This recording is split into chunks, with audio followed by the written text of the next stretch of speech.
Good evening. It is Sunday, October the 25th, 2020, live from Atlanta, GA, with an evening full of fun, a discussion on Halloween and the upcoming election and the importance of having fun in your life. It's the Ken and Glenn Show with a guy named Scott.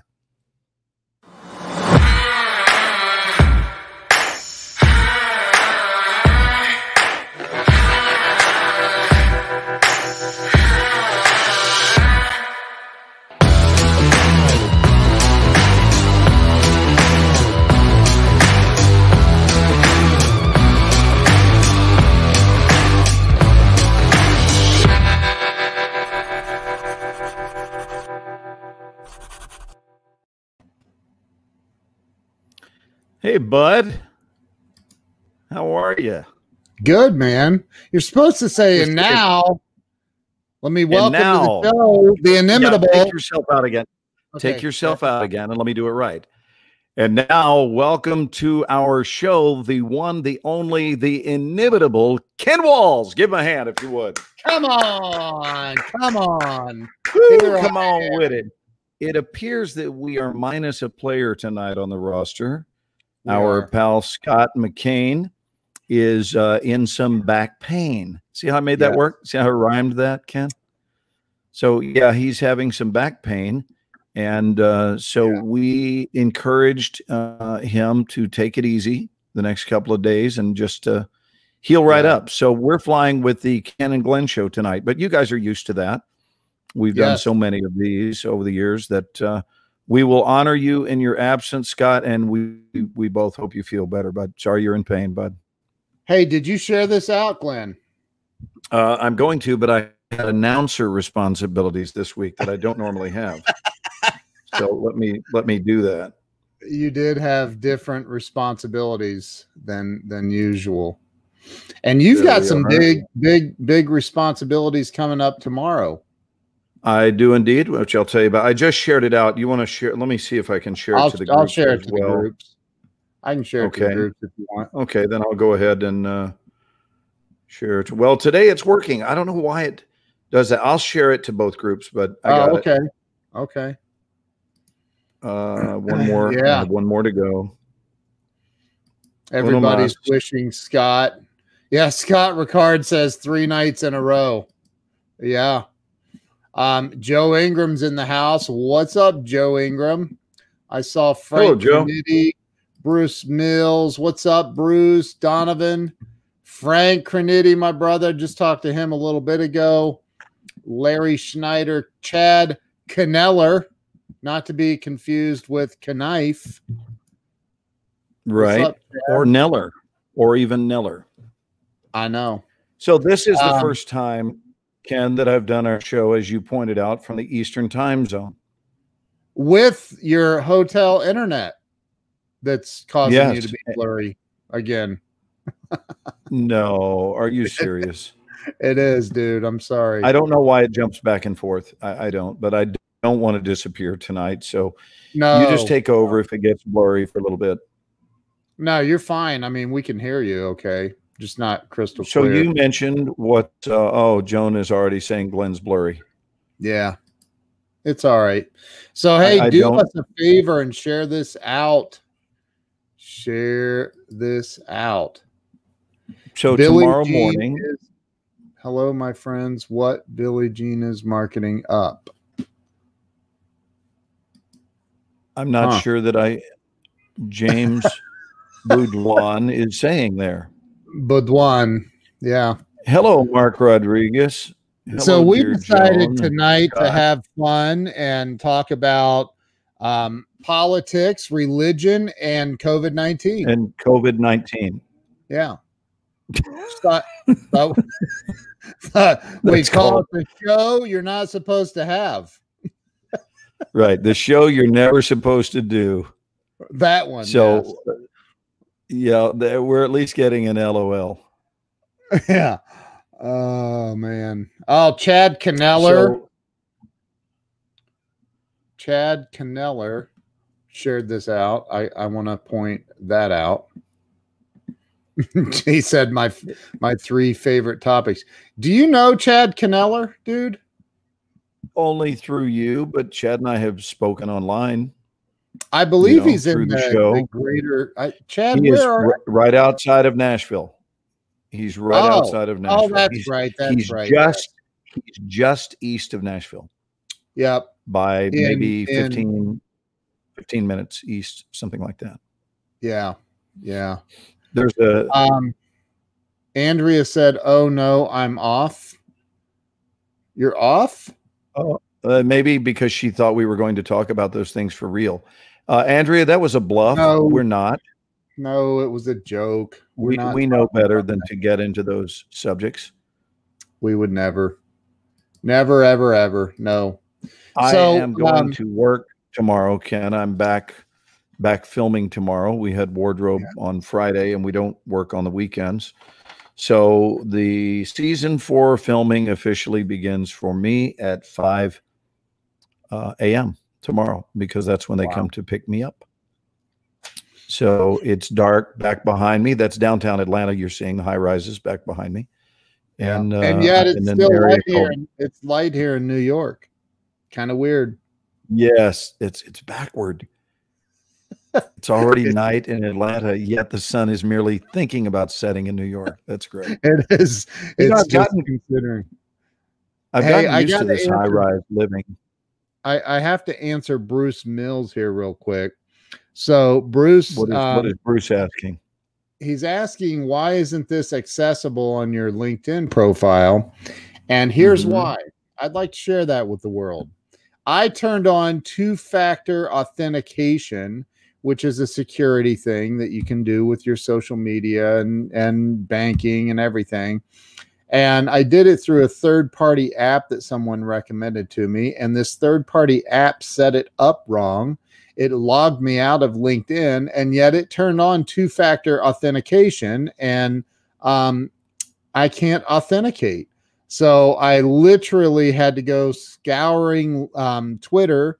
I found a LinkedIn help thing, because here's the crazy part, Glenn. I pay $65 a month for that. And so I'm on LinkedIn. I couldn't log in. It wouldn't give me this thing. So I go down to the bottom where it says contact us. I click contact us, and it puts me back in the freaking loop. You have to log in to get to the contact us page.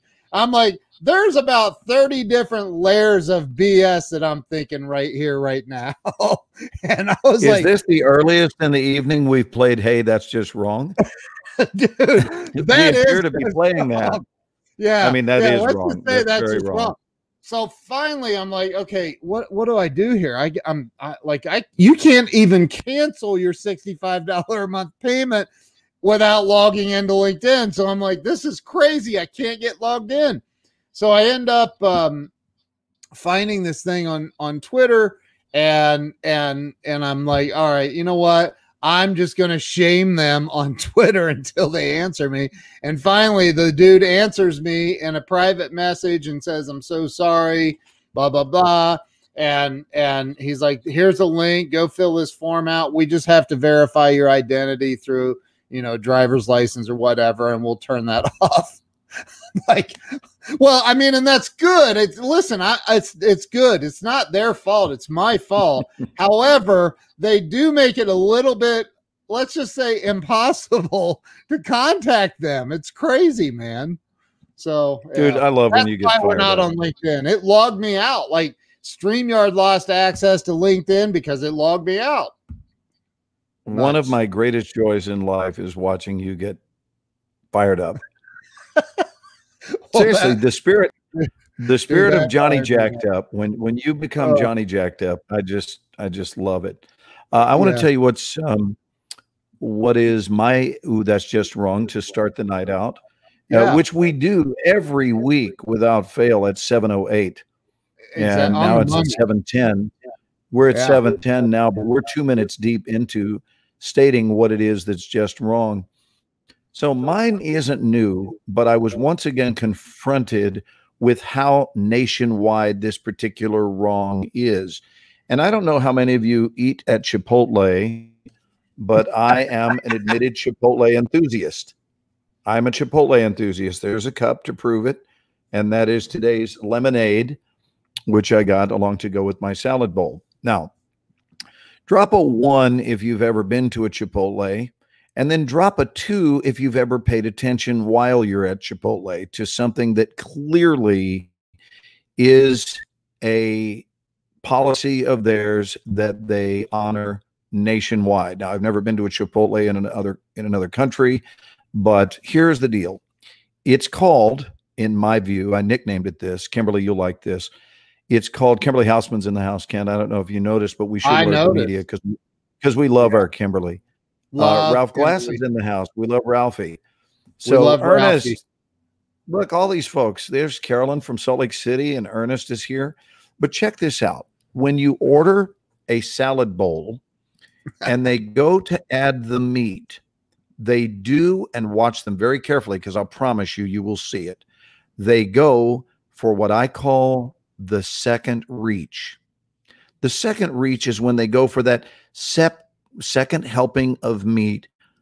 However, watch them very closely because it's not really a helping.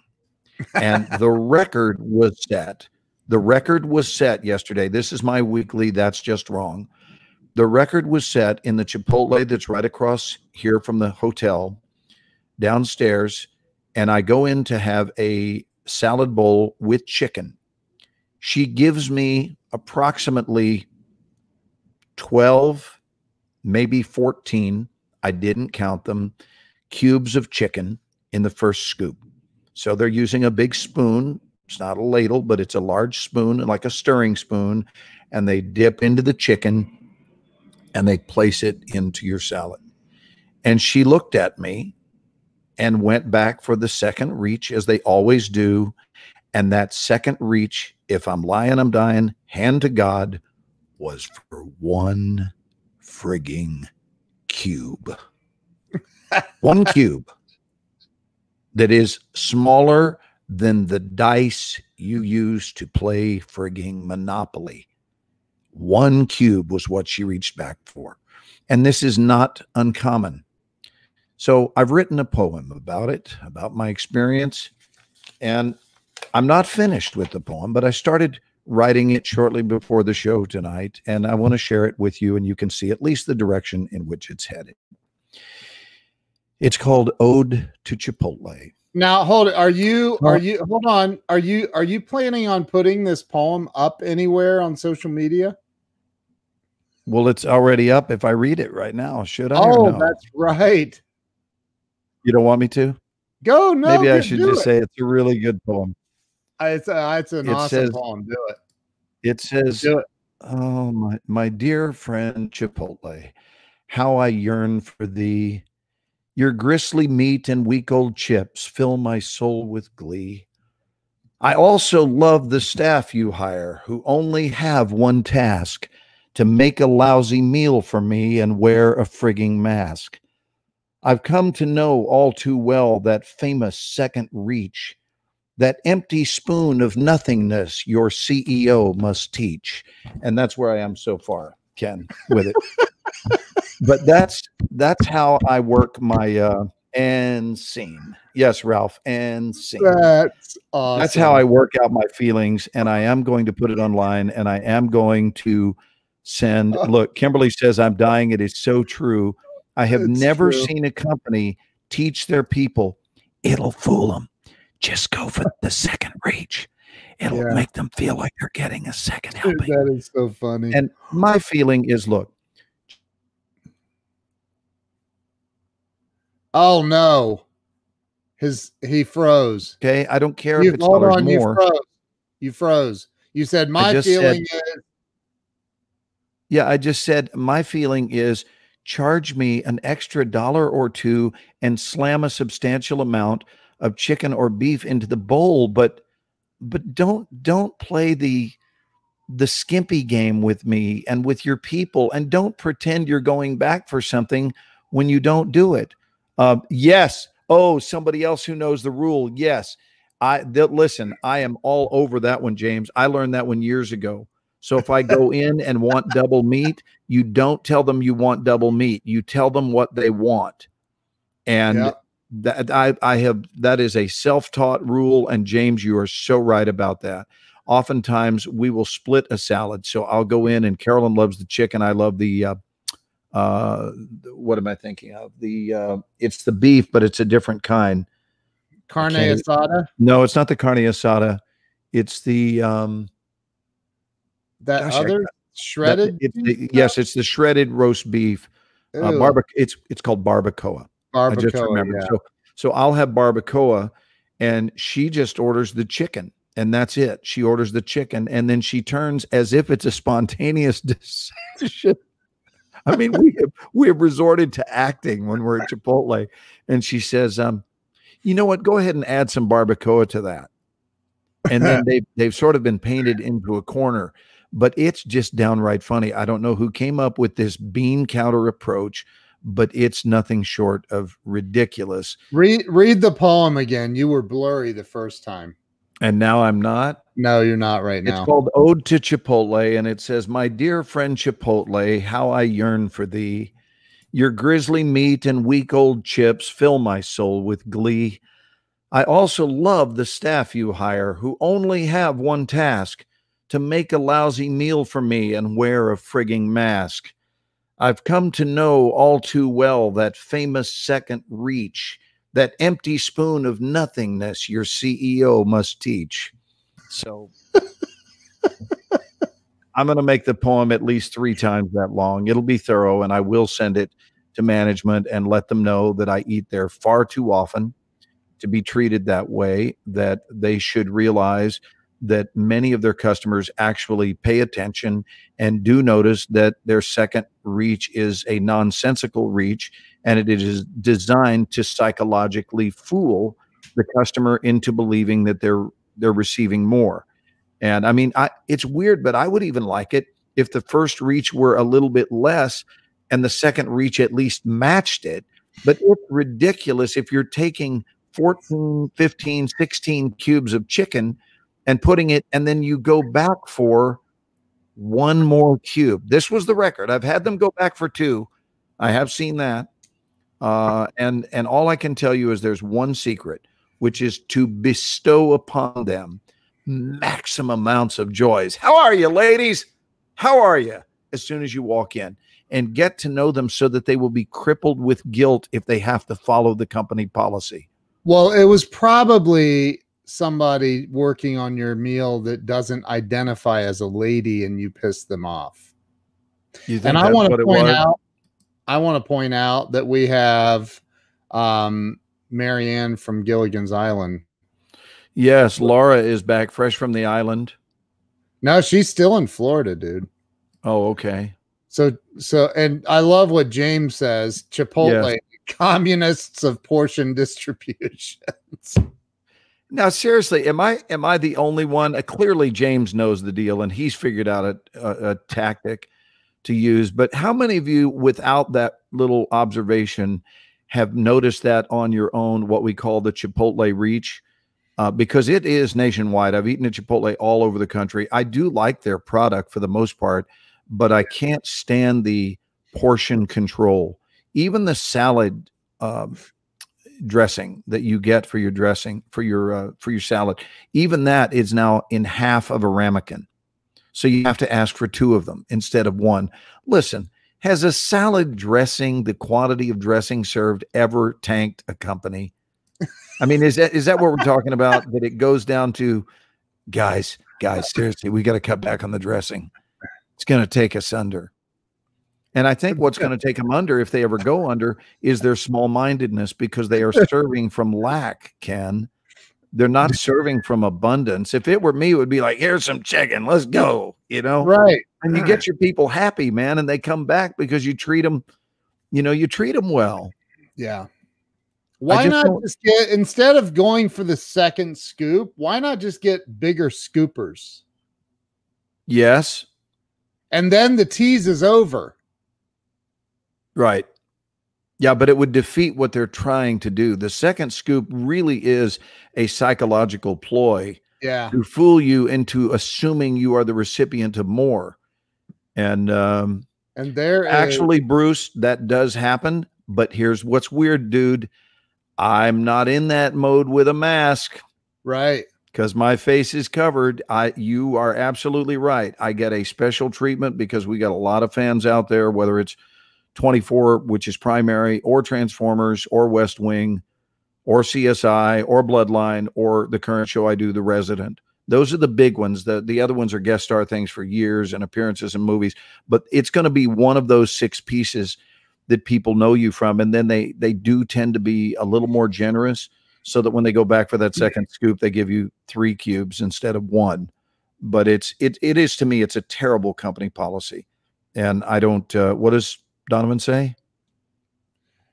I've given up any expectations of chains. I'm never disappointed now. You know, and here's the thing. I know that they have this, I know they have a backroom training program that, that they teach this. Yeah. And it makes perfect sense. Go for the second scoop. Make sure you don't do more than 1 or 2 cubes in there. I know they do. Like I don't think I've ever ordered at Chipotle without ordering double steak. I mean, you have to. I mean, who like, yeah. So, and you know, it's really funny because this has happened a few times too, where they inadvertently they get too much on the spoon the first time. They empty it off and then give you what they have, and then they go back for the second scoop. I mean, come on, really? You did? There's no way you just did that. There's no way you just emptied the spoon, dude, then dumped it into my salad, then went back for reach to grab what you just dumped off. I mean, come on. What's the saying, Ken? Come on, man. Come on, man. Come on, man. Dude, it's crazy. It's crazy. What are some other? I'd love to hear other examples of craziness. I've got another one in these restaurants. This so is hold not on. restaurant. I gotta say this. I gotta say, ooh, that's just wrong. But anyway, Chad Caneller, I bought a ton of stock in Chipotle for about $2.90, sold it at $3.10. Now, yikes. Ouch. That's gotta hurt. Well, what's your other example? Well, it's not a restaurant example. It's one of the crazy things we wacky humans do. So maybe that's a topic we've stumbled onto, is that's just a wacky thing to do. I don't care whether you're a business or whatever. So here's a wacky one that never ceases to amaze me. I feel like we live in a world of mostly adults, don't you? I mean, we have a lot of children, but what I'm saying is the business world, we're adults, and we live by adult understandings and mature realizations and whatnot. And yet here I am at this beautiful, very, very nice, fancy hotel, despite the fact that we can't seem to get the internet right. That is now. Okay. Well, that's my only beef, because I mean, this is plush. I've shown you my place. Yeah, my place is huge, and it's gorgeous, and it's immaculate, and I couldn't be any happier. I love staying here when I'm in Atlanta. But that being said, they too, like so many other buildings, you get into the elevator and you realize, shh, don't tell anyone. We don't have a 13th floor. We don't have it. We've nicknamed it the 14th floor. Shh, don't tell anybody.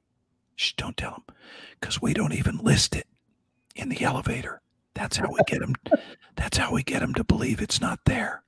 Is that really how messed up we are in the head, that we have to play games with ourselves and our own superstitions all the way down, and that superstition carries itself all the way down to the way we design our elevators? Because clearly we do have a 13th floor. It's the 13th one up, but we don't call it that. But that would be bad luck. We can't call it that. When we went to Destin, Florida on vacation this past summer, we stayed on the 14th floor, and we were all in the elevator, me, my daughter, her friend, my other daughter and her friend, and we were going down to go out to the beach. Jill was in the room cleaning up and straightening things up, and then she was going to come down, but we're all in the elevator, and I'm like, and I think it was Abigail maybe that said, why is there not a number 13 on the thing? Of course, because she's smart. Yeah. And I said, well, they don't put 13 on I mean, we're staying on the 13th floor because we were staying on the 14th floor. Right. But they don't put that on, they don't list it as a floor because it's considered some kind of weird bad luck or something.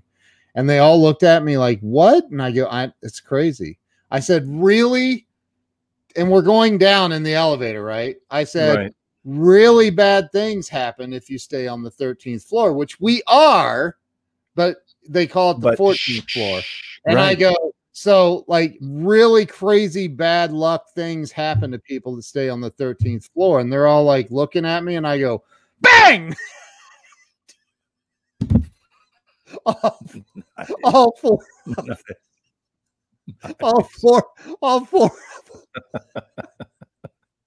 That's beautiful. Dude, they all four of them screamed. I'm pretty sure they all wanted off the elevator right now.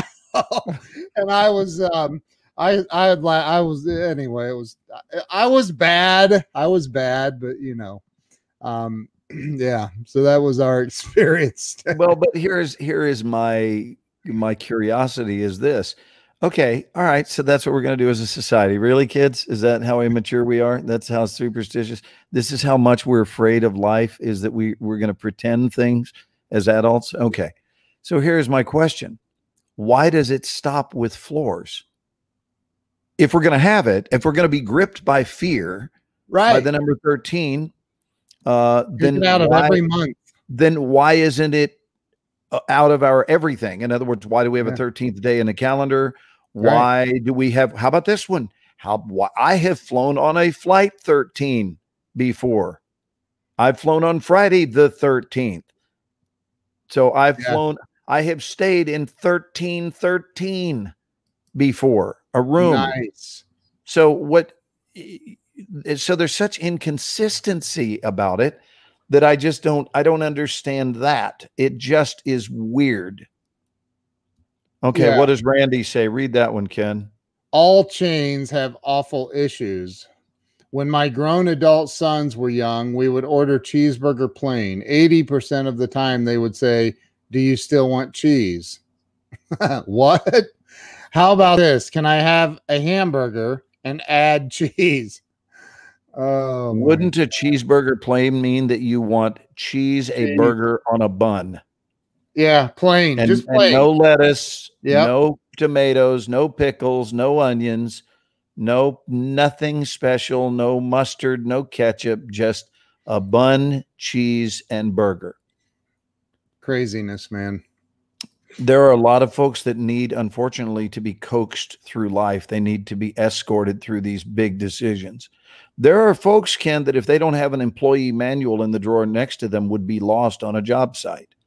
If you would ask, I remember in a restaurant, someone coming in and saying, can we, Jerry Jeff Walker passed away today. Who's that? Country Western singer. Wow. Wow. I did not know that, Charles Coachman. Thank you. Neither did I. Especially since I didn't know who he is. Rest in peace indeed, Jerry Jeff Walker. In fact, anyone who leaves our world, may you just continue your ever-evolving journey. I don't know how much rest you're actually getting. It could be that things are just fantastic immediately and there's no rest to be had. So I just wish you well on your continuing journey, Jerry Jeff Walker, and thank you for bestowing your music upon our world. I've done a number of country shows that included Jerry Jeff Walker's music, but I didn't know. Isn't that just in hotels? I've seen it both, Donovan. Yep, so have I. I've definitely seen no 13th floors in office buildings as well. Yeah. But you might be true that it might be accurate that they're never in hotels, and maybe some of the times or most of the time they are on office buildings. I don't know. What does this one say? It varies from architect to architect, the number of floors, and other times it's the developer that wants a 13th floor or not. Okay, so I guess you either go with their superstition, or if they are fine and they're not fearful, then you get a 13th floor. So it's entirely up to the architect. That's wild. Or the developer. Mr. Bojangles? You mean the actual Bojangles? Mr. Bojangles. Dance. That was a good song. I'm looking at his pictures right now. And I would say Sammy let's Davis, play a song, but will that flag us? oh yeah, you know how they feel about that. I remember Sammy Davis Jr. singing Mr. Bojangles. Yeah, died at 78 years old, man. Who, Jerry Jeff Walker? Yeah, or Bojangles? No, Jerry Jeff Walker, Mr. Bojangles, songwriter, dead at 78. Right. That's what I'm looking at. I just didn't know how they had him listed. Wow. Well, make your mark, kids. That's what life's for. Have fun, man. He made his mark, Ken. He did. Right? Yeah. All of you, life is awaiting your fingerprint to be laid upon it. And Nate many of you have already done it. It's snowing out. He must be in Colorado. He's in Utah, I think, right? Like I said, he's probably in Utah. He might be in Colorado right now. They are adjacent to one another. They share a border. Their state lines do touch. Yeah. And is it one state line or is it two? Well, it depends on how many states are around you, I suppose. No, I'm saying it's an ongoing line, but the commonality of that line varies depending on how many states are surrounding you. But I'm saying, like, you know, like when between you and your neighbor's yard, there's a what's that called? What's that called? Property line? No, there's always a somebody give me the word. What is that word? There's always bush. There's a bush. No, not in my yard. There's a tree. No, there's a like a 5-foot space that neither one of you own or something, or I don't know. Somebody will give me the dang word. I think there's a word for it. It's called a 5-foot space. Easement. Yes, an easement. An easement. Thank you. James got it first. Bruce was second. Yeah, right of way is another way to look at it. But so my question is, between the state of Colorado and Utah, there is a state line that divides the two states. That is neither there an easement. So you're saying a place that the state line itself would be an easement that is neither. It's neither Colorado nor Utah. Like I'm standing on the 1-foot easement. I'm in neither state right now. That's a great question. Or how about this? Here's another way you could word it. How wide is the state line? Yes, exactly. Don't think we don't think at the Ken and Glenn show, because we certainly do. How wide is the state line? I think that's a great question, because is it a foot wide? Right. Is it a yard wide, or could you draw it with a pen? Right. Is the state line literally just a line, and you could take a yardstick and go, and there it is. I'm telling you, like, I think that is a question we have to have answered. Somebody get us a National Parks and Rec guy on here, or I don't know. What if, bear with me. What if you were to have illegal intercourse and you were stretched across a state line, and it was your lower extremities that were committing the crime, and the upper part of your body is in the state, and you're frozen. Thank God he froze during that conversation. In that state, you froze. Thank God he froze during that conversation. I was saying, what if your lower part of the body was doing what was legal in that state, but your torso were stretched across a very conservative state? What would your crime be? No, but see here, like Ralph says, how wide is the lead in the pencil? What is the state borders? I think you have to see a urologist, Ralph. You've got to see a urologist to get that question answered. Look, state borders are arbitrary lines with zero thickness. How? Listen to Chad sounding very attorney-esque. How is that even possible? They are arbitrary lines with zero thickness. Arbitrary. Alexa, define arbitrary. I want to get a true definition of it. Random. Sorry, I don't know that one. Alexa, define arbitrary. Random. As an adjective, arbitrary is usually defined as subject to individual will or judgment without restriction, contingent solely upon one's discretion. As a noun, arbitrary is usually defined as, in Britain, peculiar. Subject to individual will or judgment without restriction.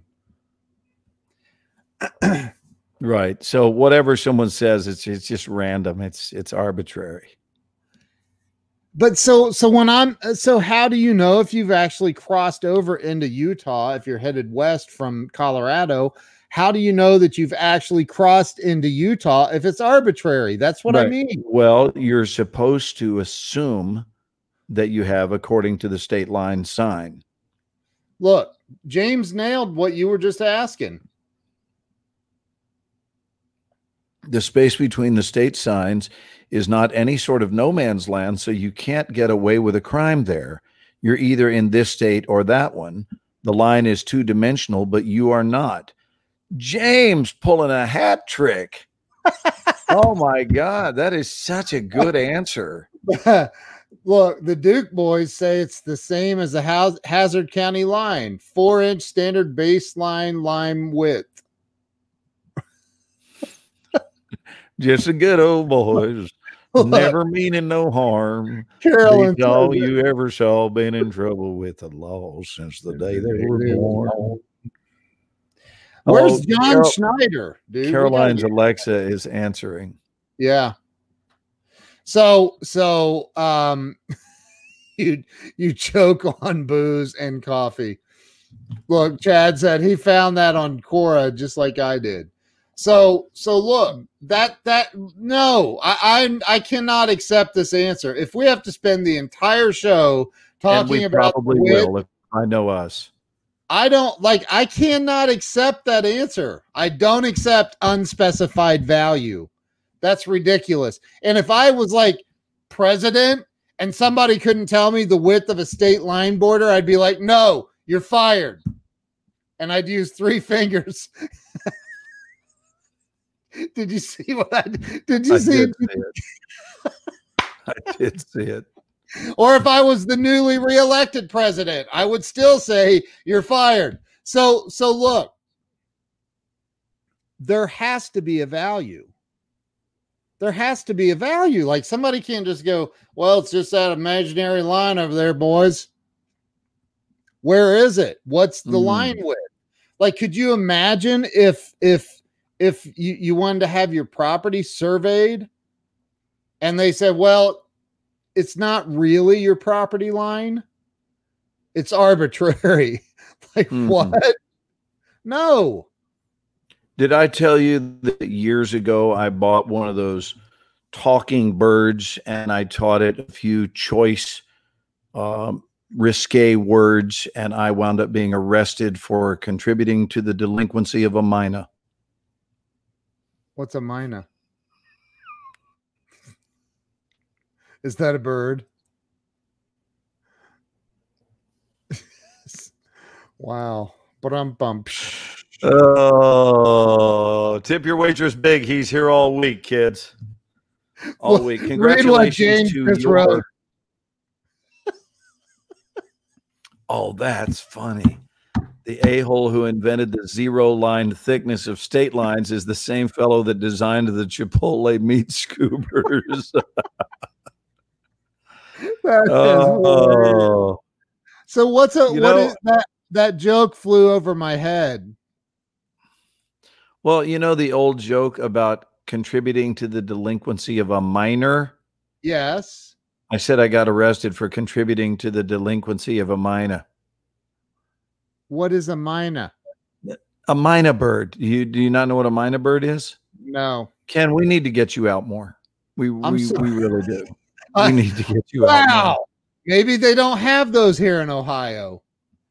Do you know what a I'll Buckeye bet you. is? I will bet. I do know what a Buckeye is, but Have I've you got a ever feeling. eaten a Buckeye? Have I ever eaten a Buckeye? Yes. That is so wide open, bud. That's really better if I don't answer that. I'm talking about eating a Buckeye. Have you eaten a Buckeye before? Is that like a biscuit? No. A Buckeye is it's a poisonous nut on a tree that you definitely wouldn't want to eat a real Buckeye. But here in the great state of Ohio, the Buckeye state, we actually have this amazing thing called a Buckeye, where they take peanut butter balls of peanut butter, and they dip them in chocolate. It's a chocolate. So it's a dessert called a Buckeye. And the top of it is just the peanut butter. You can see the rest of it's chocolate, so it literally looks like a real Buckeye. And a friend sent me an entire box of Buckeyes, so I have eaten a Buckeye. Oh, see, you've had And they a were Buckeye. tasty. They were They tasty. They're good. They are good. A Buckeye. Joan is has a sent- losing- No, I don't think a Buckeye's a losing football team this year. So it's a Jones Blackbird. says something about a Buckeye steak. What's that? A Buckeye steak. I've never had one. I've not had one. So, hey Ken, why don't we ask our family what they would like to talk about tonight? Look what Carolyn's Because we're saying, both in bud. such kickback. We're both in such kickback moods. Carolyn says, by the way, Ken's comment about your Mina bird joke going over his head was pretty good, though. You missed that. I said that one flew over my head. Yes, I did miss it. And I want to address this. The Buckeyes are not a losing football team. I'm just going to say that. Pretty sure they're. Well, I gave away my Dallas Cowboy jersey today. Did they lose Uh, again? They got destroyed. They scored 3 points. And who did they play? The Washington football team. The Washington Redskins. Well, they I don't know call them that anymore. Because, Well, they're going to now after the that's- election. that- Over. Well, that's right up there with floor 13. Right. So now we can't say that because that's wrong. The Listen, Redskins. we're not going to have anything left we can do in this lifetime. I mean, Before come on. long, we will have removed everything. Look at the beautiful Janelle Hatfield Grigo. She's on here. Look at her beautiful, happy, smiling face. Dude, she is such. Look Yeah, at the glow. She radiates joy, doesn't she? She does indeed. So Chad Kneller wants us to talk about politics, religion, and COVID-19. He's getting the popcorn.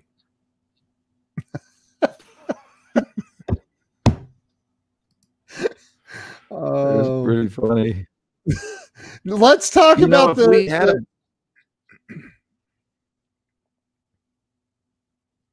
let's talk Go about what? the No, you go ahead.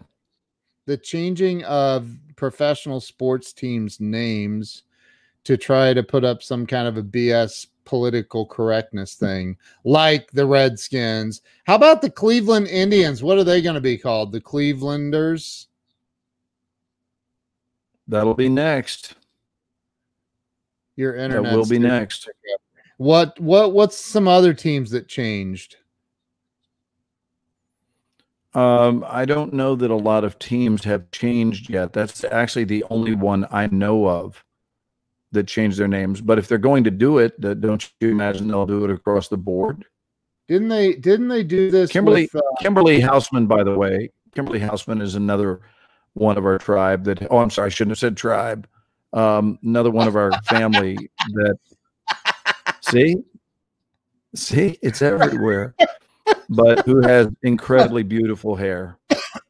Kimberly she is so beautiful. She's Kimberly, have you seen some of her photos?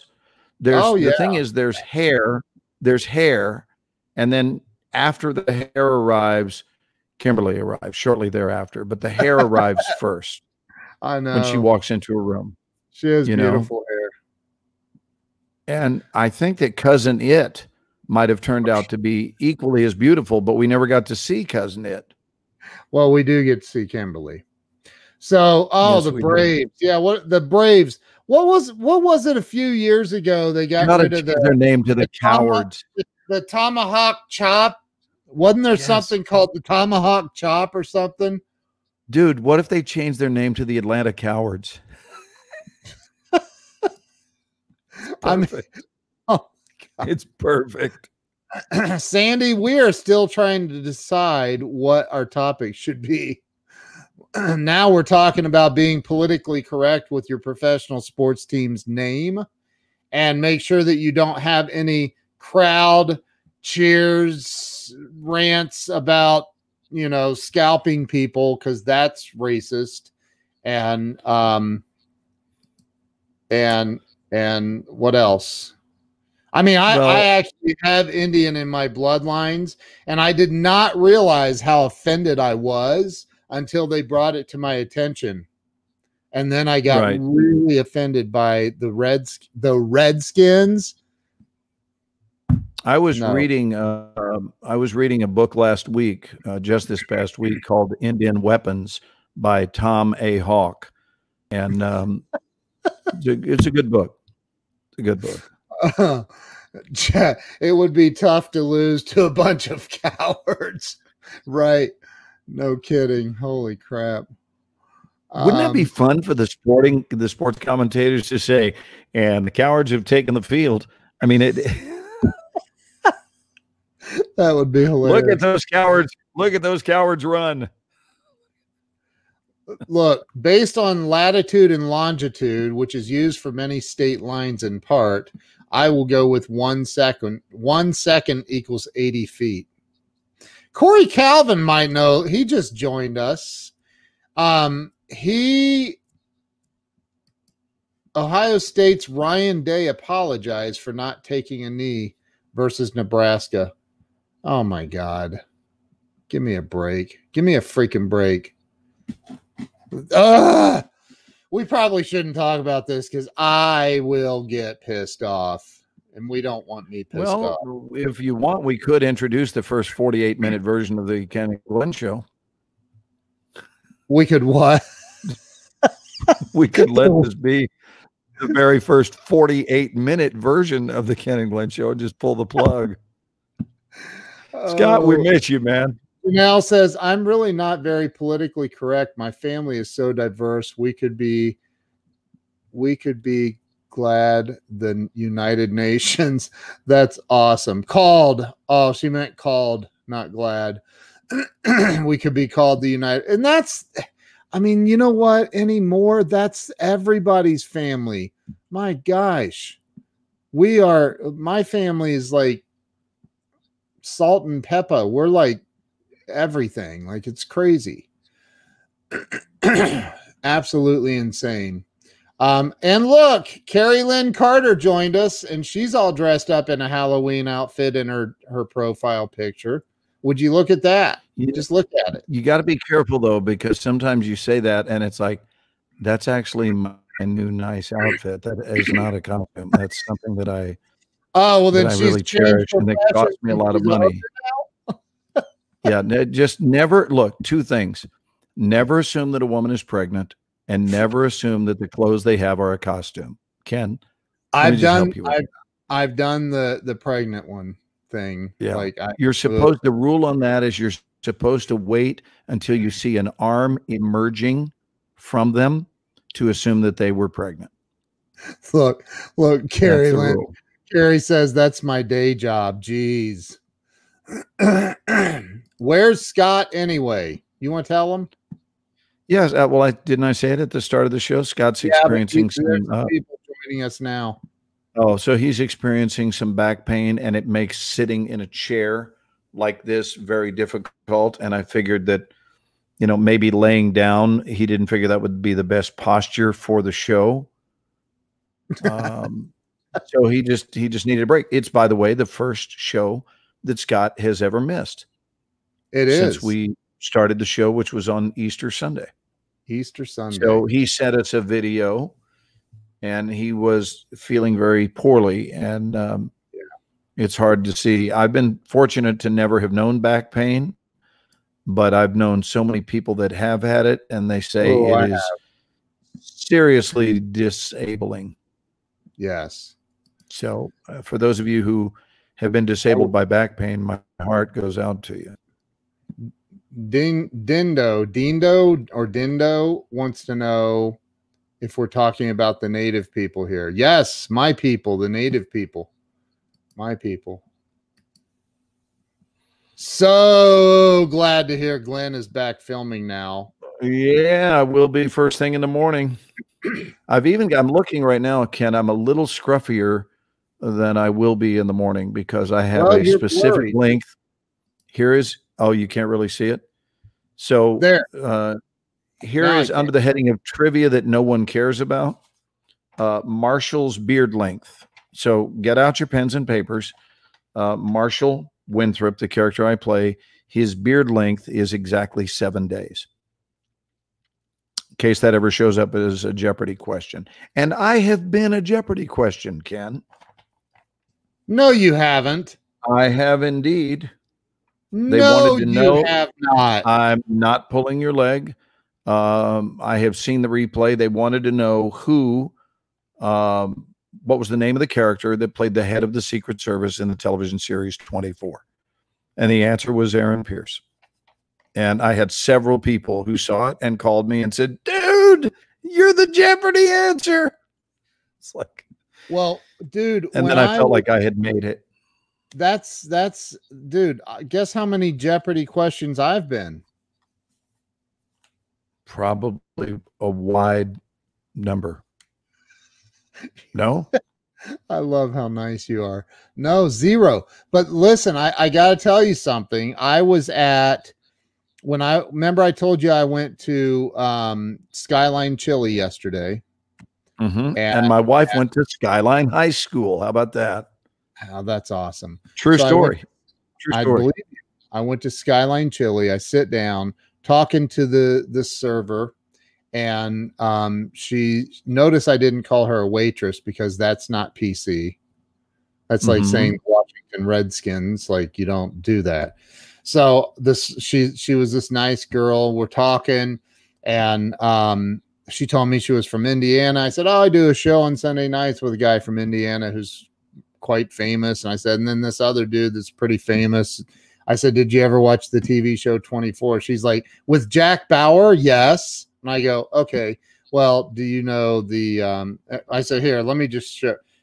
And I pulled your picture up on my phone. I Google search it. I go, that guy. She goes, yes, that was Mike Pierce. And I go, you're so close. Pierce is correct, but it's Aaron, Agent Aaron Pierce. And she's like, oh my gosh, yes, I loved him. He was awesome. He had the thing with the president's wife. I'm like, yep. Right. It's him. She remembered you. Pretty cool, man. And Sandy wants to know if she got blocked. Blocked by who? Native Americans, also known as American Indians, Indigenous Americans, and other terms, are the indigenous peoples. Yes, we are. Well, thank you, Dindo, for that that racial insight. I still love how dedicated Glenn is by bringing his Blue Yeti on the road. Yeah, homie don't play. Homie don't play. He packs it, and then you run into the people at security. They go, sir, what is that? What is that thing in your bag? You're going to have to pull that out. So Janelle, I have a question. Is your husband or his family offended by the Washington Redskins? Other than maybe not liking them as a football team, are they offended by the name? I don't like the Cleveland Indians. Somebody has, and it's Alexa, cancel. See, if you say cancel right away, she's like, oh, okay, you didn't want me. So how's the language then of the indigenous people? I don't know. Oh, when I post something, it does not show my pic. See, y'all need to quit watching the news. Talk to Janelle's husband and his fam, because they don't care. That's what's crazy. Like, it's like my buddy Robbie and John Dawson. Like, they were on that panel with us the other night. Anyway. Hey, I have something to throw out there as a serious topic, because I was wondering this in the shower, which is the place I wonder everything in my life. I get into the shower, and while it's usually about the time I'm doing this, and I always have a hand on my head when I do that, but I'm doing this and I do this, and when I'm doing it, life occurs to me. And I had this thought this morning, and I thought, probably COVID is going to booger up Halloween for a lot of people. You know, and I'm just wondering, and I'm curious what everyone's reactions are to what do you do this year with kids? Do you take them for the ritual? Because I know what I would do. I would take them for the ritual, and then I would give them my own bag, because that way they still get their holiday. But I'm wondering, because we're certainly more germ conscious as a people. Not everybody can, but I'm saying that, a lot of people are. And given that the previous concern used to be that a piece of candy would either be contaminated or have a razor blade in it, God forbid, and an apple or whatever, just some of the old things that have haunted us on Halloween for years, those problems.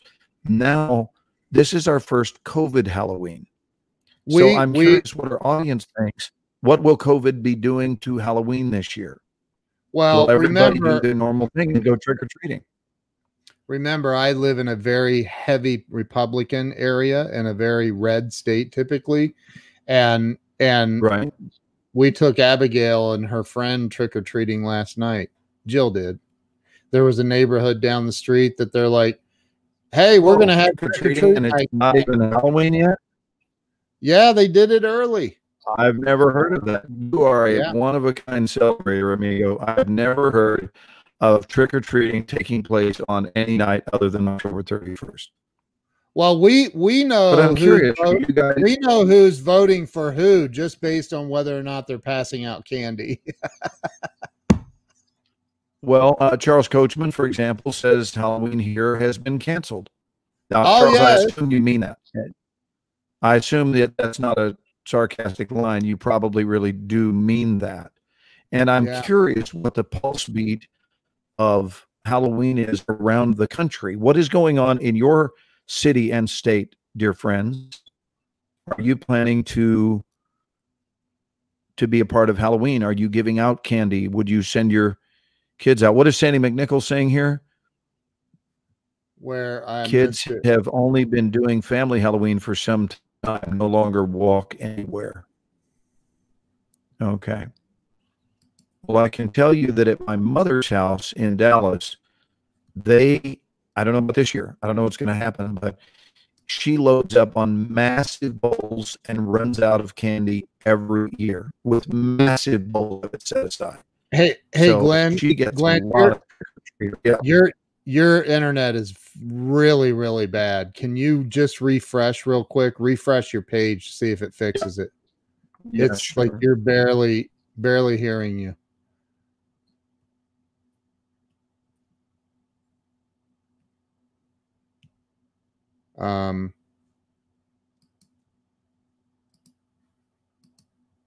Let's see if he comes back. Man, that was getting real sketchy, wasn't it? Hang on. It says devices not connected. Hold it. It's connecting, I think.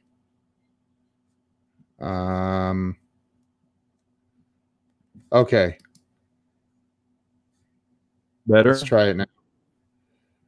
It's a little bit. Little sketchy, man. What if I actually leave, sign out, and click and come back on instead of just refresh? It's kind of the same thing. Well, let's try it.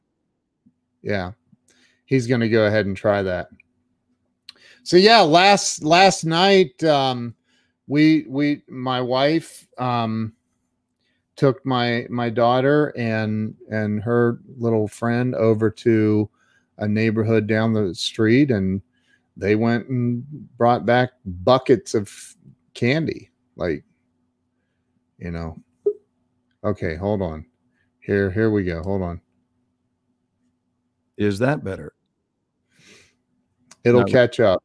Yes, you're definitely, your picture's clearer for sure. Okay. Well, I'm going to have to deal with them tomorrow because I've got classes to teach online and I can't have that. And I don't know why every day it has started over again.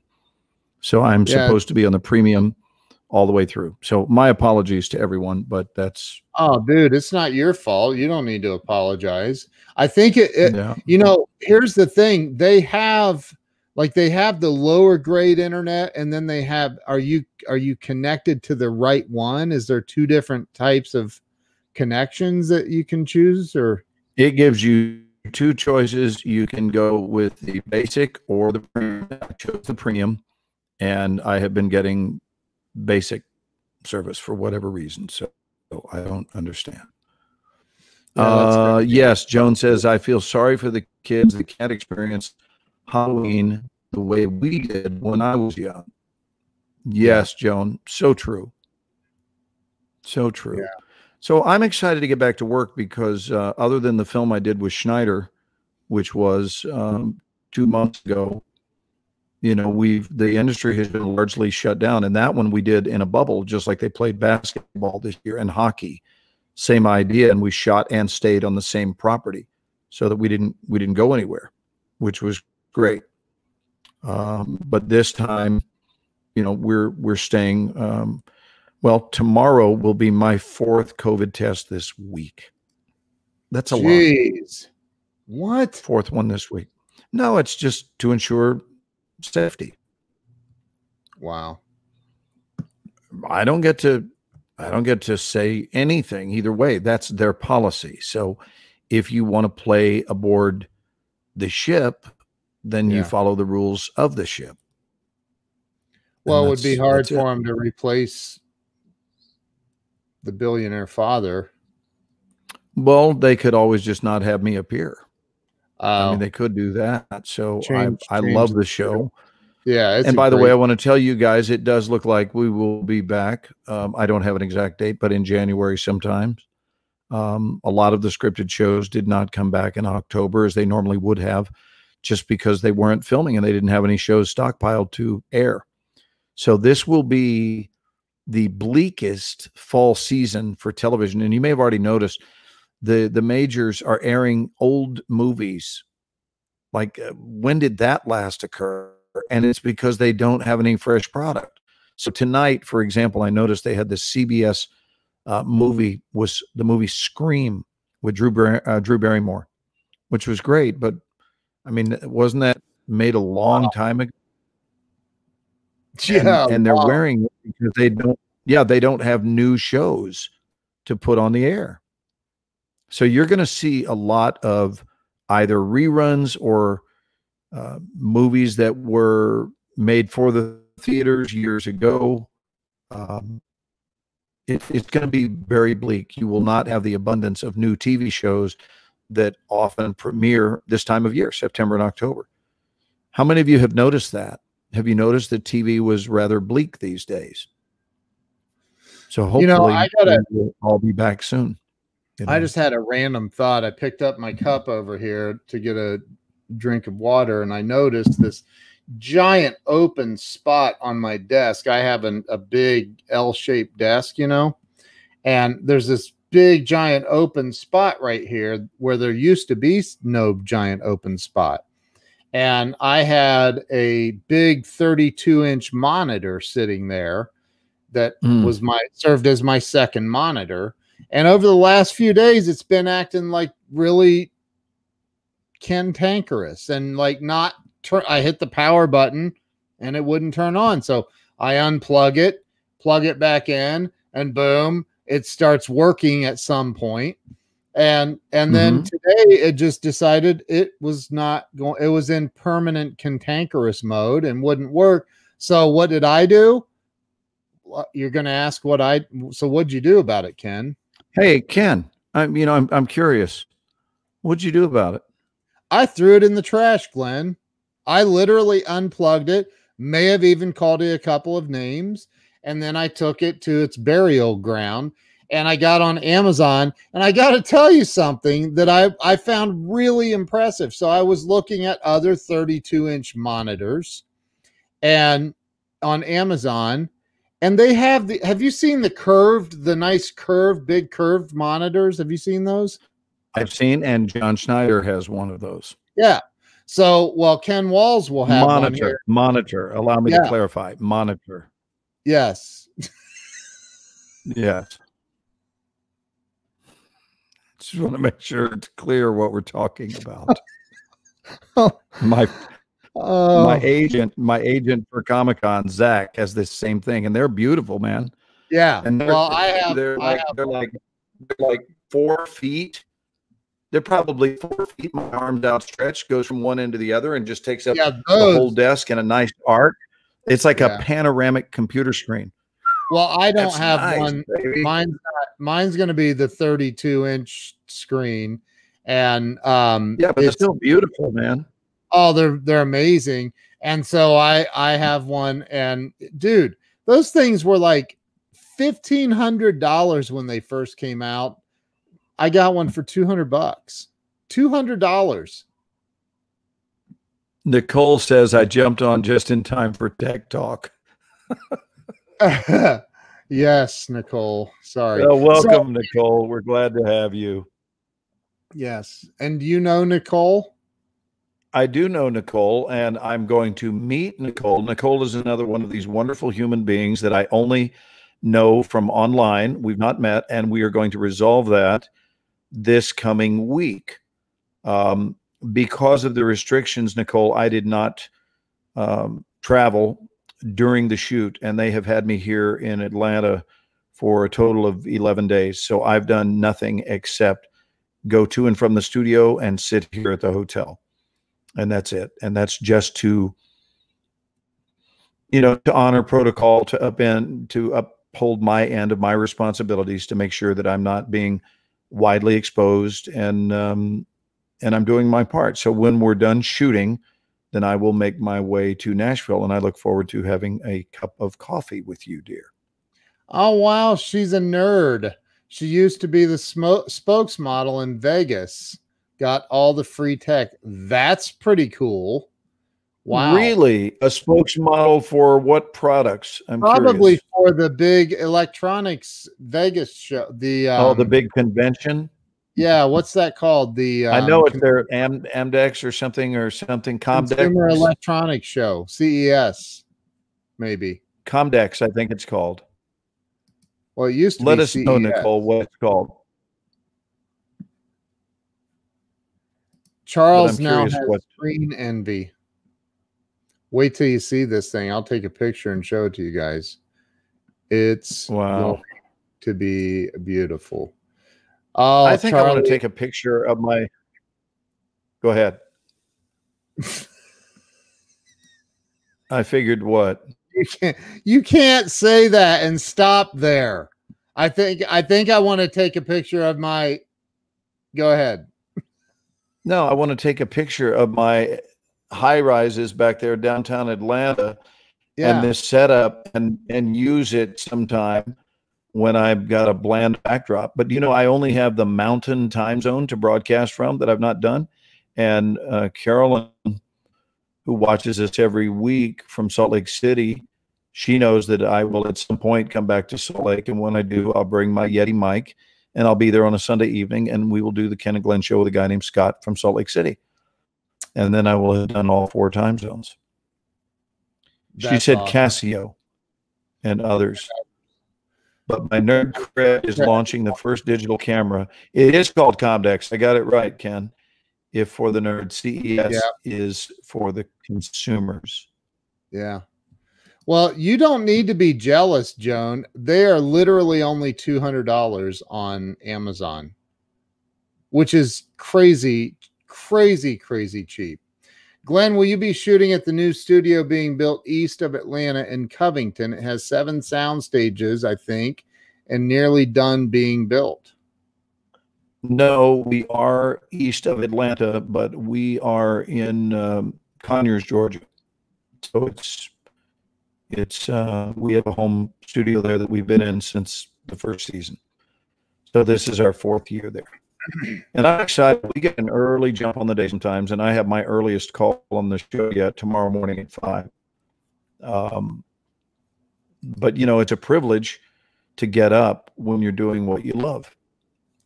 What did this say from James? In states that allow more people at a funeral than Thanksgiving, I suggest you just have a funeral for your pet turkey. And then you can invite more people. What is the restriction that is being placed upon Thanksgiving? I don't know that yet. Are they limiting? I shared something I saw on TikTok where, man, I don't want to get political, but I will. New York City is out of control, dude. I found this. In what way? In what way are they out of control? There was a big gathering of these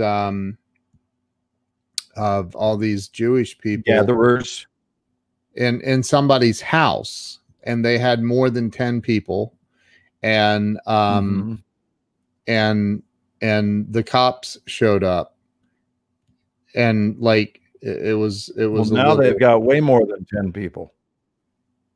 Oh yeah. I'm saying if the cops showed up, now they have even more people. Yeah. The cops were there to bust up the gathering of more than. Did they? I don't know what the outcome was. TikTok's only 1-minute video, so they didn't cover all that. It was somebody it was one of the Jewish people shooting down the stairs at the cop with the phone, and it, man, dude. I mean, come on, that's some straight up communist. Well, stuff. That's the world we live in, brother. Yeah, but we gotta. Things are changing. Yeah. Nicole says, I thought you were funny. Now, does that mean I'm not, but she thought I was and she's disappointed? Yeah. I think that's or does it mean what I just said she thought was funny? It's funny. I can't tell if that's Nicole giving me a bad review or if she's actually affirming my funniness. That could be taken either way, Nicole. Please clarify. In California, means I got your joke. Oh, thank you, dear. Thank you. We are being advised in California not to have family members over for Thanksgiving, only those who live in our household. Well, there is a solution for that, and that is move out of California. And if I lived in California or New York, I would move. Period. Gone. Like the wind. Well, they're experiencing that. They're experiencing a huge mass. What's that? Exodus. Yeah. Yeah, it's a mass exodus for sure out of both states. Good. Do you know how many, not millions, but billions of dollars those idiots are going to lose in tax revenue? I mean, dude, it's out of control, man. Anyway, we probably shouldn't go down that road. Yeah, and I can't because I love California. And it was my home for 36 years. And it still is. I don't go out often, but I still have a home in Los Angeles. Yeah. And I miss it. I haven't been there in a while. And our kids were both born and raised there. And I'm grateful to the 2 states that I have lived in because they're both beautiful places. But I certainly can see some of the problems that arise as a result of overcrowding, and it is certainly crowded out there. Well, Nicole's. Oh, is that where you're headed back, Nicole? She's leaving Nashville. And I love Nashville.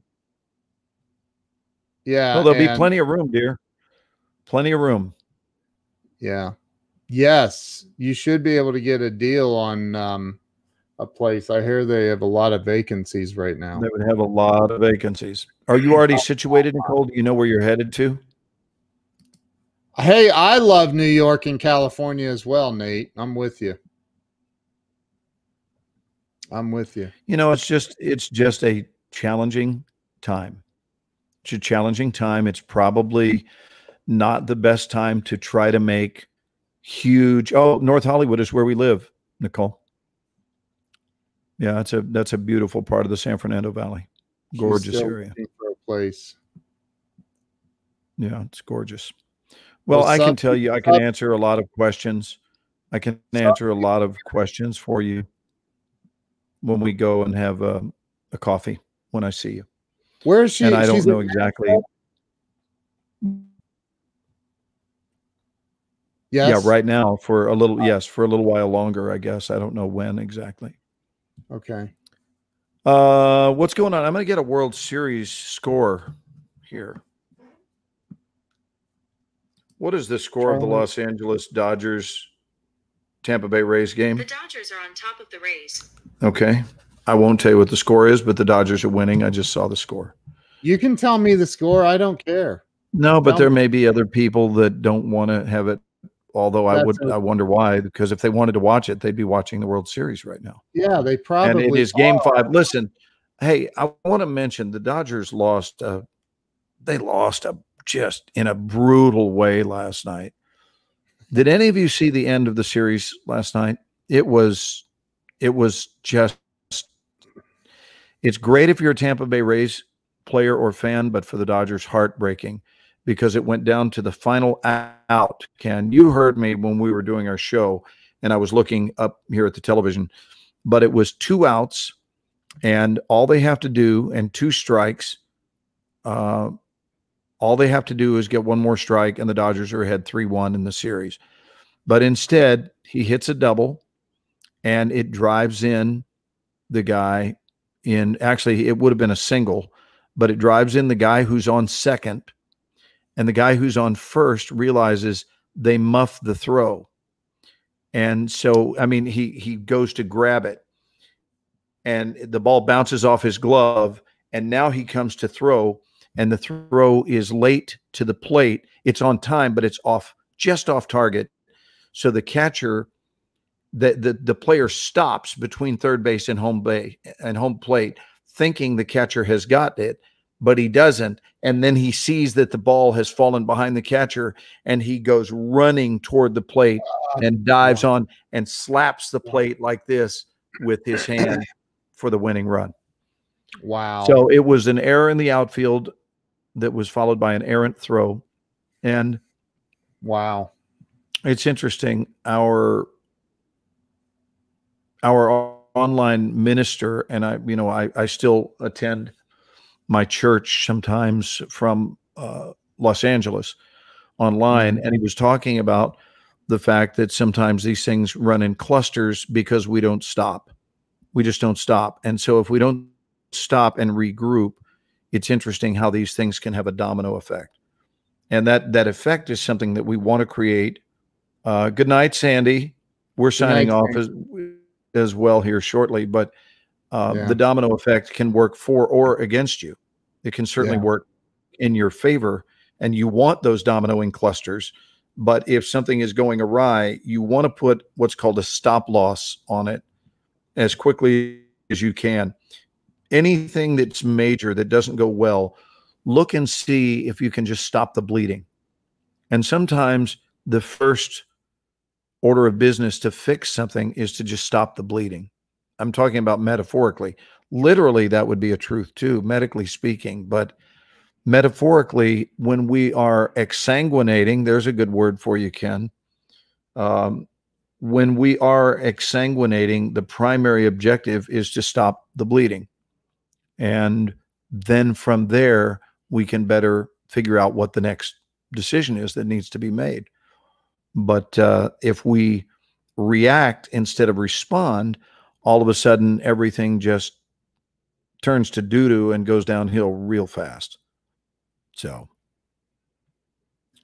exsanguinating is serving like exsanguinate. Yes. I know what it is. Yeah, it's to bleed out. Yeah. Offense to make a fault. What is it? Ask Alexa what exsanguinate means. I want to hear what she says. You say it. Alexa, tell me what exsanguinate means.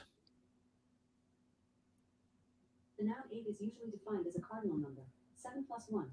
The adjective She didn't hear is you. usually defined as Alexa, a stop. number. Here, say it one more time. No, you go ahead and ask her, Ken. Exsanguinate.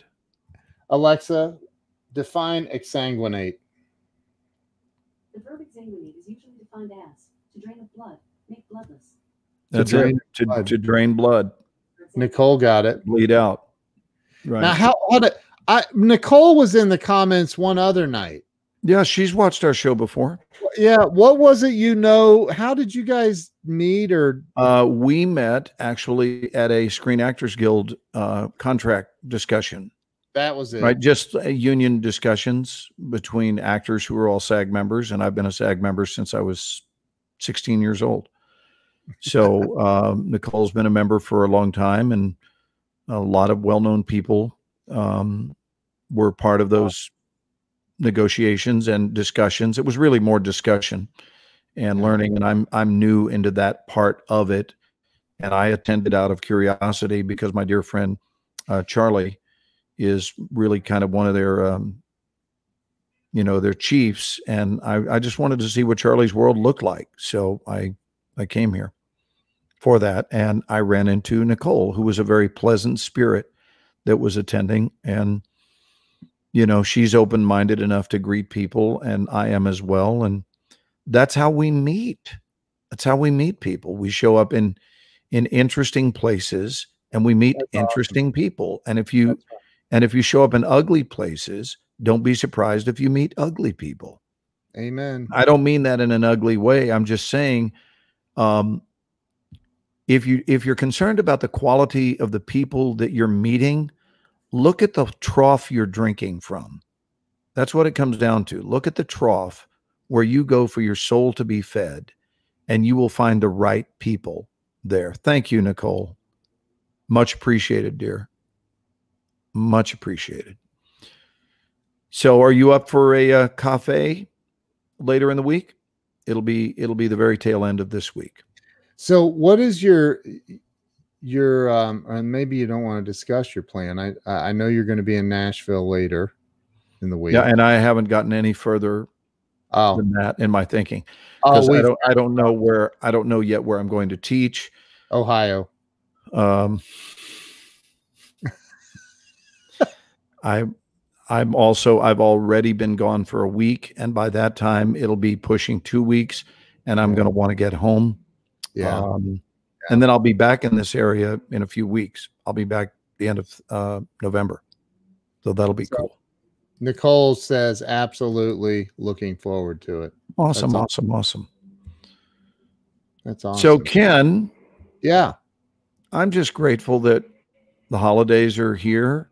The first one being Thanksgiving, and well, actually Halloween and then Thanksgiving, but the air, as it gets cooler, there's a wonderful something that is a change. Yeah. And I feel it every year, and it feels good. It's like fall is here. And to see that football game today in Denver where it was snowing. No. Like, wow. Snowy football. Wow. Yeah. Bruce wants to know if you ever get to Charlotte. Well, that's actually been in discussion here of late. Yeah. Ken and I may rendezvous in Charlotte because you froze. He froze. And have been friends for. Hang on. Are we back? Froze. Yeah, I was just saying that Ken and Jeffrey have been friends for many years, but Jeffrey and I have been spending time together online, and it's it's one of the cool things that can happen is you meet someone online and form a real relationship with them where you care about them and realize, son of a gun, we've never seen each other face to face, which Ken and I have only had, what do we have, 90 minutes of FaceTime? About that. Through our entire friendship, about 90 minutes.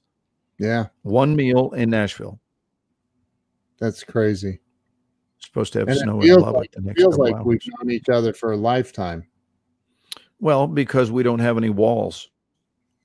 You like that? We really don't. It's funny that I have no walls with a guy named Walls. That's funny. Yeah. My buddy Ken Walls practices the absence of himself. No walls. But it's true. You know, we live a transparent exchange with each other. And because of that, we achieve in a short time what some people honestly never achieve. I want to try something there. Every time you start to get blurry, if I go into solo layout, it seems to clear up rather quickly. It's weird. Wow. Could you imagine if acne could be cured the same way that quickly? Just go into a solo frame and you come back and it's cleared up. But it's not doing it. That would be really cool. It's really not doing it. Off topic. I'm watching Whose Line Is It Anyway? I'd love to see Glenn do improv. You need to be. Thank you, Carrie Lynn. I taught improv in Los Angeles for many years, so I'm always up for doing something that's quick and fun and character themed or dialects, the whole deal. Notice she didn't say I'd love to see Glenn and Ken do improv. I don't know if you noted that. I noted it. Well, let Carrie know that your feelings were hurt. My feeling, I only have one. Hello, Randall Reeder. I didn't even know Randall was on here tonight. Yeah, Randall's on. He was. He's responding to the score of the ball game. It's 3-0 Dodgers. Priscilla Wise said, OMG, it was a crazy ending. Oh my gosh. That's another dear friend of mine from Nashville. Hi, Priscilla. Wow. Yeah, I know so many really cool. I love that picture of you, dear. Yeah. I know so many people from Nashville, and she's been spending a lot of time in Gainesville, Florida. Look at that. Year. You know that chick? Hey, Roxy. So Priscilla, are you back in Nashville yet, or are you still in Florida? We'll just have this public conversation here. Yeah. And Nate Martin lived in the Hudson Valley. I don't even know where that is. Is that near the Hudson River? I don't know there, Glenn. I have no idea. Hudson Valley, I'm thinking. She's pulling for the Rays. She's in Florida. Yeah, she's smart lady, obviously, living in Florida. I'm telling you, I want to move to Florida, dude. So Priscilla, we're back on the show, dear. I'm back. I've been in Atlanta for a week, and I'll be here for another 4 days. Yeah, I mean, dude, you didn't have to go all the way to Atlanta to do our show, but did you see this? Did you see that Nate says he wants to see you star in a movie with me? Yeah. Let's make that happen. Okay, I'll have my people call your people. Yeah, let's do that. Good game tonight, FYI. Who had a good game? I think they're referring to the series. The Cowboys? No, the Cowboys did not play a good game today. Do you want to talk about it? I really would rather not. I'm in physical pain. Let's so Bruce, stay in touch with us if Ken and I rendezvous in Charlotte. Yeah, sure. Perhaps you could join us for a meal. Darlene said, wow, that's rad. Driving back from Gainesville, Florida to my home in Starkey, Florida day. Look, hey, me too. Dude, Kevin Bacon, the Kevin Bacon is still begging for a role in a movie with you. He wants to be carrying the football with LBJ. Well, I'm excited about playing LBJ. Yes, the Steelers are 6-0. That's right. So you discovered that's why you remember Nicole. She's a Steelers fan. That's right. Yeah. And you guys found that you had that in common. Yes. I used to live in Pittsburgh. Congratulations to your Steelers. You know, the Titans woke up in that game and almost came back. So congrats that the Steelers won in Nashville. They beat the Titans? They beat them in Nashville. Wow. And they were dominating most of the game. And then at the last, the Titans woke up and maybe I need to turn off my boycott and start watching. No, actually, by boycotting the NFL, the Steelers are doing better. So I'm just going to quit. I'm going to stay. We'll have a 7th Super Bowl ring this year. Come on with it. Come on with it. All right, brother. Well, I'm going to say goodnight because I do want to watch the World Series, and I love you. And Scott McCain, we love you, and we wish you're back well. Hopefully you'll be back in action with us next week. And I will be, wow, this is cool. It's called Spin the Wheel. Where will I be? I will be, yes, I would love to see you too, Chad. I will either Maybe I need to come to Nashville. Well, I will either be broadcasting from Nashville next weekend or Ohio or Charlotte, and most likely it will be from Nashville. So I don't know if that incentivizes anything, Ken. But wow, Chad, we'd love to see you, brother. Pictures are not showing up all of a sudden. There's Kevin's, Charles Coachman's is not, Nicole's is all of a sudden not showing up. That's weird. Anyway, hey, what perfect timing for things to stop working because we are done. Because the show has ended. Hey, Chad, stay in touch with me this week, brother, and I'll let you know. And there's a whole group of folks there in Nashville. It'd be nice to grab a meal. Kevin is congratulating you on the LBJ role. Yeah, thanks. At this point, it's our reading, and I will also put a post because Ken, that will probably be between now and the show. They said later toward the end of the week because that's when I was available. So they'll notify me, I'm guessing, this week, and that will be something that's done online. Wow! Just like, did you guys know that they had a staged reading? How many of you? I'm curious if any of our buds wound up seeing the staged reading with Sean Penn and who else was in it? Brad Pitt and Jennifer Aniston that did Fast Times at Ridgemont High. And obviously he didn't do Jeff Spicoli because he's too old for Spicoli now. But yeah, how many of you, saw that? It was an online reading. Didn't see that. Yeah, it was just not long ago. I want to say maybe a few weeks or a month ago or something. It's probably time for me to go because I'm belching Chipotle at this point, which is not what you want to do in the middle of your talk show. Okay. Hey, everybody. Thank you for everyone who shared this out. And even if you didn't share it out, thank you for being here anyway. Yes, indeed. You should share it out. Love to you all. Have a beautiful week, a blessed week. We appreciate you. Make good choices, and we'll see you next Sunday evening on the Ken and Glenn Show with a guy named Scott.